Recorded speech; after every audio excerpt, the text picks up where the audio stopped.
अभी भी इस बात से अनजान है कि मोबाइल अभी भी बज रहा था।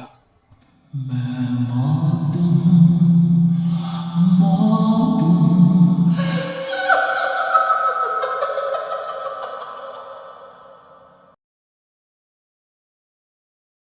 से गूंज उठा, लेकिन आज की रात सुमन की चीखों को सुनने वाला वहां पर कोई भी नहीं था। अगर वहां पर कोई मौजूद था तो बस हरिया, जो कि अब एक भेड़िए में बदल चुका था। सुमन के बालों को पकड़कर घसीटते हुए वो जंगल के बीचों बीच एक जगह पर ले जा रहा था। अगली सुबह गांव में। अरे भाई, पता नहीं क्या बात है, अपने गांव का हरिया किसान और उसकी पत्नी सुमन दोनों गायब हैं। दोनों का कोई अता पता नहीं। अरे कैसी बातें कर रहे हो भाई, ये कब हुआ है? अरे पूरे गांव में खबर फैली पड़ी है। कल रात को दोनों खेत की तरफ जा रहे थे, लेकिन लौटकर आए ही नहीं। तो हो सकता है अपने खेत पर होंगे। पूरा गांव ढूंढ कर आया है भाई। जानते हो क्या मिला वहां पर? क्या हुआ भाई, क्या मिला? बताओ हमें क्या मिला। अरे हरिया की पत्नी सुमन के कपड़े पड़े हुए थे।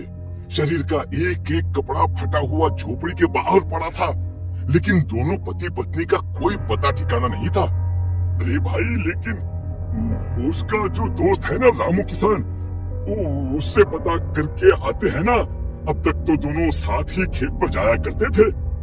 हाँ, हमें उसके घर जाना चाहिए भाई। चलो चलो वहाँ चलते हैं, चलो। वो सारे लोग रामू के घर पर पहुंचते हैं। रामू अपने घर के बाहर बैठकर हुक्का पी रहा था। आज सारे के सारे लोग टोली बनाकर मेरे घर क्यों आ रहे हैं? क्या कोई मर गया क्या भाई? अरे कैसी बातें कर रहे हो? तुम्हारा सबसे अच्छा दोस्त हरिया और उसकी पत्नी गायब है, और तुम यहाँ बैठकर हुक्का पिए जा रहे हो, हैं? रामू ने अजीब सी नजरों से उन सब गांव वालों की तरफ देखा, जिसकी वजह से वो लोग एक बार के लिए डर गए। गायब है?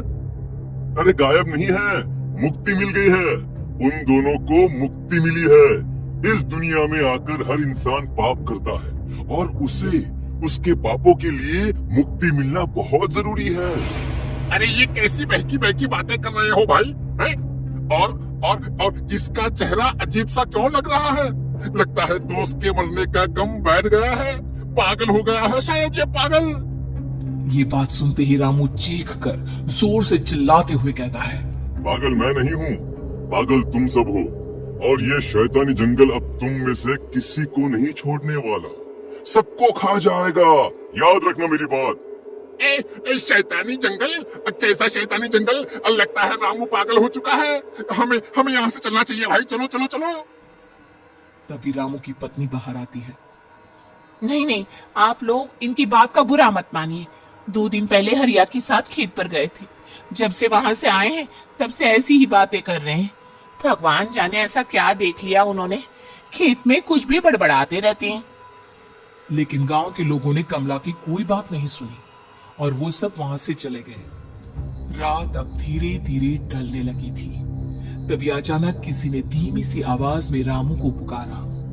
रामू, आ जाओ, मैं तुम्हारा इंतजार कर रहा हूँ। और सुनो, अपनी पत्नी को साथ लेकर आना, नहीं तो काम अधूरा रह जाएगा। ये आवाज सुनते ही रामू के चेहरे पर शैतानी मुस्कुराहट आ जाती है। वो धीमे कदमों से अपने घर के अंदर आता है। क्या हुआ? तबीयत ठीक है ना अब आपकी? मैं तुझे अपने साथ खेत पर ले जाने आया हूँ, चल। मैं तुम्हारे साथ कहीं नहीं जाने वाली। मुन्ना गहरी नींद में सो रहा है और उसे अकेला छोड़कर मैं तुम्हारे साथ खेत पर नहीं आ सकती। वैसे भी तुम्हारे उन खेतों में भगवान जाने कौन सा राक्षस घूम रहा है, मुझे तो डर लगता है। रामू गुस्से में दांत पीसता अपनी झोपड़ी से बाहर आ जाता है और कमला गहरी नींद में अपने बच्चे के साथ सो जाती है। तभी अचानक रात को रामू की झोपड़ी के ऊपर एक साया वही गाना गुनगुनाते हुए घूमने लगता है जो हरिया के मोबाइल में बजा करता था। मैं मौत हूं, मौत जो असली है, चारों ओर, जो आएगी कहीं से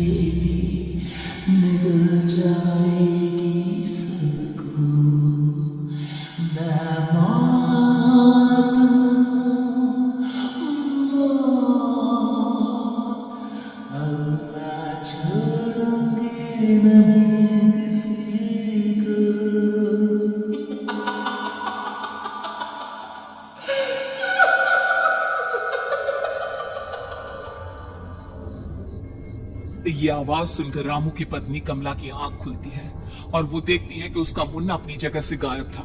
कमला चीखते हुए बाहर दौड़ कर आती है। वहां पर उसने देखा कि रामू ने अपने बच्चे को झोपड़ी के बाहर एक पेड़ से उल्टा लटकाया हुआ था और उसका बच्चा चीख चीख कर रो रहा था। वहीं दूसरी तरफ एक साया बच्चे के ठीक नीचे आग जलाकर उसके चारों तरफ हैवानों की तरफ नाच रहा था। छोड़ दो मेरे बच्चे को। अरे क्या कर रहे हो तुम? शर्म नहीं आती तुम्हें अपने ही बच्चे को इस तरह मौत के हवाले करते हुए? अपना बच्चा? किसने कहा ये मेरा बच्चा है? अरे ये तो उस रामू की औलाद है, इस गांव के किसान रामू की, और मेरी दुश्मनी इस गांव के हर इंसान के साथ है। क्या कैसी बात कर रहे हो तुम? और ये औरत कौन है? ये मेरे बच्चे को खा जाएगी। तभी अचानक से उस साया ने एक बेहद खतरनाक दिखने वाली औरत का रूप ले लिया और उसकी आंखों से आग निकल रही थी। सही पहचाना तूने, मैं तेरे बच्चे को खा जाऊंगी। अगर तू अपनी इस हैवान पति रामू के साथ जंगल नहीं आई, मैं तेरे बच्चे को खा जाऊंगी। लेकिन क्यों? आखिर क्या चाहते हो तुम मुझसे? मुझे जंगल क्यों ले जाना चाहती हो? औरत बुरी तरह से ठहाके मार मार कर जोर जोर से हंसने लगी और साथ में, ये तो तुझे वहाँ चलने के बाद ही पता चलेगा ना। अगर तू नहीं आई तो थोड़ी देर में तेरा ये बच्चा आग में जलकर मर जाएगा। चल जल्दी। नहीं मेरे बच्चे को छोड़ दो। तुम जहाँ कहोगे मैं तुम्हारे साथ चलने के लिए तैयार हूँ। और उसके बाद उस बच्चे को झोपड़ी में लिटाकर आगे आगे वो साया चल रहा था और उसके पीछे पीछे रामू अपनी पत्नी के बाल पकड़कर उसे घसीटते हुए जंगल की तरफ ले गया। जंगल में जाने के बाद, कितनी खूबसूरत हो तुम। आज की रात बस तुम और मैं एक दूसरे के साथ रहेंगे। मुझे तुमसे बहुत डर लग रहा है। तुम्हें क्या हो गया है? तुम तो बिल्कुल ठीक थे। वो होगा जो हमारे बीच होना चाहिए। तो आओ अपने आप को मेरे हवाले कर दो। कमला ने डर की वजह से अपनी दोनों आंखें कसकर बंद कर ली थी। रामू ने बुरी तरह से चीख कर कमला से कहा, आंखें खोलो अपनी और मेरी तरफ देखो। कमला ने जैसे ही अपनी आंखें खोली उसने देखा कि रामू एक खतरनाक खूनी हैवान में बदल चुका था। कौन हो तुम? जाने दो मुझे। क्या चाहते हो मुझसे? वही जो एक आदमी एक औरत से चाहता है। मैं तुम्हारा पति रामू नहीं, बल्कि इस जंगल का एक भेड़िया हूँ, और आज की रात तुम्हारे खून से अपनी प्यास बुझा जाऊं। और उसके बाद वो जंगल कमला की दर्दनाक चीखों से गूंज उठा। अगली सुबह कमला के कपड़े भी जंगल में उसी तरह पाए गए जैसे कि सुमन के पाए गए थे। इस घटना के बाद पूरे गांव में दहशत का माहौल था। अपने माँ बाप की मौत और गांव में हो रहे इस तरह की घटनाओं की खबर सुनकर किशन शहर से गांव लौट आया था। अपने माँ बाप की बेदर्द मौत की वजह से वो बहुत परेशान था।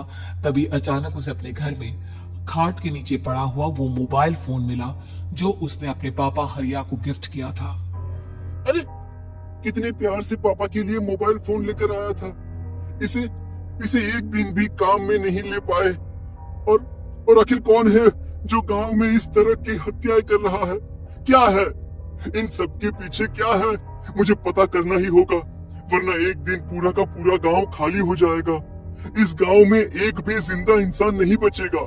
गांव के लोगों की मदद करने के इरादे से किशन अपने गांव से दूर एक दूसरे गांव में बहुत बड़े तांत्रिक के पास मिलने के लिए गया। तांत्रिक बाबा, अब आप ही कुछ उपाय बता सकते हैं। भगवान जाने हमारे गांव को किसकी नजर लग गई है। नजर नहीं लगी है, किसी ने तुम्हारे गांव को बद्दुआ दी है। किसी सताई हुई आत्मा का प्रकोप है, और अब वो पूरे गांव में किसी को नहीं छोड़ेगी जब तक उसकी आत्मा को शांति नहीं मिल जाती। अरे लेकिन ऐसा कौन है बाबा? किसकी आत्मा है और कैसे मिलेगी उसे शांति? मौत है मौत, कहीं से भी आएगी और सबको निगल जाएगी। इससे बचने का सिर्फ एक ही उपाय है, लेकिन उस उपाय को करना आसान नहीं होगा।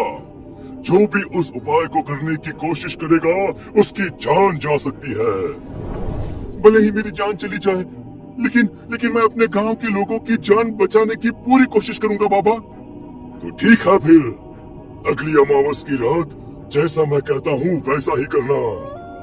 अमावस की रात तांत्रिक के बताए अनुसार किशन अपने साथ केरोसिन लेकर जंगल की तरफ चल पड़ा। उसके हाथ में देवी के मंदिर का सिंदूर भी था। किशन जंगल के बीचों बीच पहुंचा।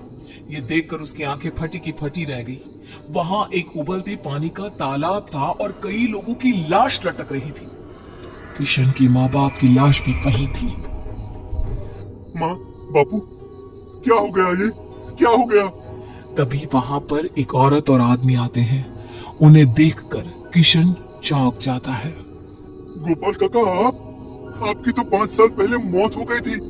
और निर्मला काकी, आप?